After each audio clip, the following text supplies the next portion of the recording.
Assalamualaikum warahmatullahi wabarakatuh. Halo, kembali lagi dengan saya Dian Aprilia Andriani, mahasiswi jurusan Pendidikan Guru Sekolah Dasar angkatan 21 Universitas Negeri Semarang.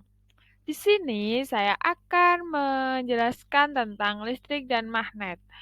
Mata kuliah konsep dasar IPA.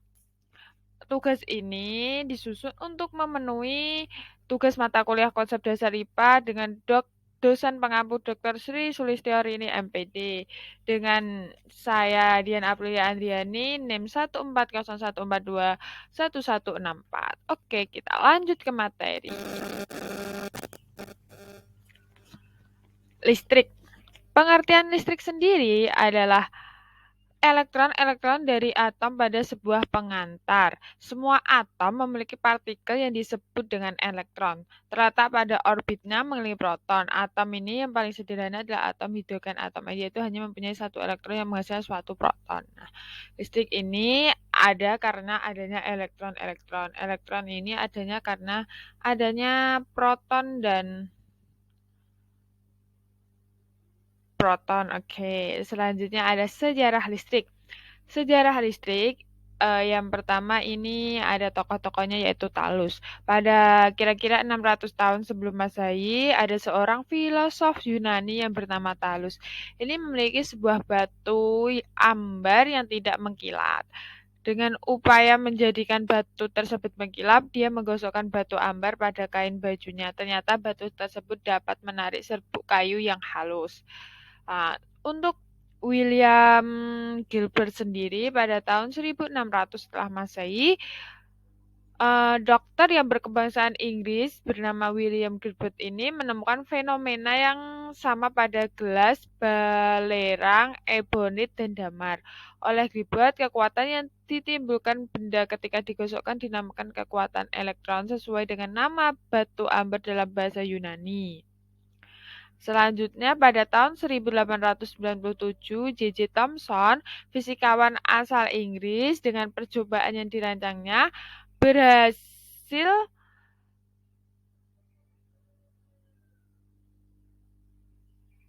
membuktikan adanya elektron. Kemudian muridnya, yaitu Ernest Rutherford, pada tahun 1911 ternyata di dalam atom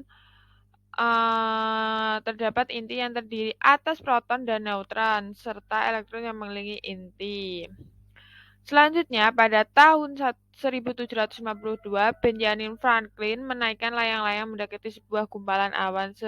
Ketika hendak turun hujan, layang-layang tersebut dikendalikan dengan seutas benang. Pada ujung sebelah bawah benang dikaitkan sebuah anak kunci. Pada saat hujan turun, benang menjadi basah dan ketika dia mendekatkan telunjuk pada anak kunci, lihat bunga api kecil meloncat. Awan ternyata mengandung listrik yang ingin mengalir ke tanah melewati apa saja yang dapat menghantarkannya. Tadi adalah sejarah dari listrik. Selanjutnya, dalam listrik sendiri itu ada yang namanya muatan listrik.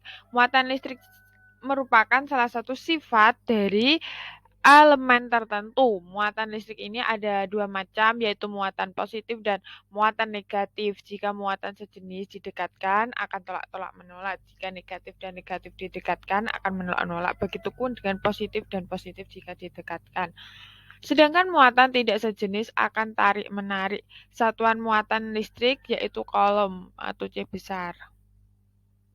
Nah, selanjutnya ada hukum Coulomb. Hukum Coulomb menurut hukum Coulomb, besarnya gaya listrik yang diakibatkan suatu muatan dengan muatan yang lain dapat dinyatakan sebagai di mana Q1 dan Q2 adalah besarnya muatan listrik. Dan R adalah jarak antara Q1 dan Q2 dan K adalah konstanta. Itu adalah hukum Coulomb. Sedangkan medan listrik adalah suatu daerah dari suatu ruangan di mana suatu muatan listrik berada.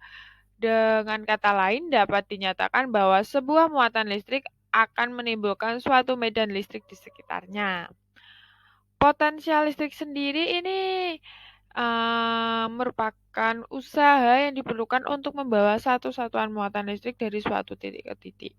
Beda potensial atau V antara dua titik dalam suatu medan listrik adalah usaha yang diperlukan untuk membawa satu satuan muatan listrik tersebut dari titik satu ke titik yang lainnya. Arus listrik, laju aliran muatan listrik. Nah, apabila dalam suatu konduktor terjadi muatan listrik, maka timbullah arus listrik. Dalam baterai atau generator atau listrik selalu mengalir dari kutub positif ke negatif.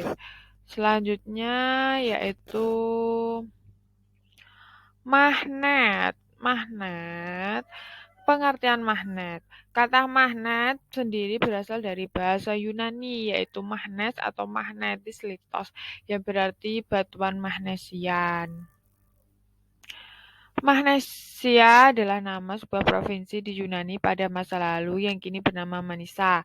Sekarang ada di wilayah Turki. Di provinsi inilah pertama kali magnet ditemukan lebih dari 2000 tahun yang lalu. Nah, magnet sendiri itu merupakan suatu benda yang mampu menarik benda lain di sekitarnya yang memiliki sifat khusus.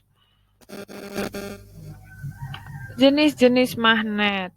Yang pertama ada magnet tetap. Magnet tetap ini tidak memerlukan tenaga dari luar untuk menghasilkan daya magnet atau berelomagnetik. Jenis-jenis magnet tetap ini terdapat pada neodymium magnet, merupakan magnet tetap yang paling kuat, samarium cobalt magnet, keramik magnet, plastik magnet, alkylico magnet. Dan kedua ada magnet tidak tetap. Magnet tidak tetap ini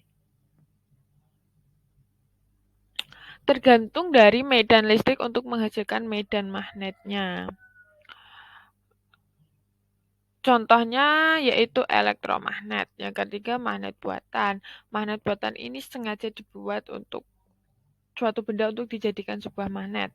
Magnet buatan ini sekarang sudah hampir ada bentuknya magnet buatan seperti magnet ull, magnet lada, magnet batang, magnet lingkaran, magnet jarum.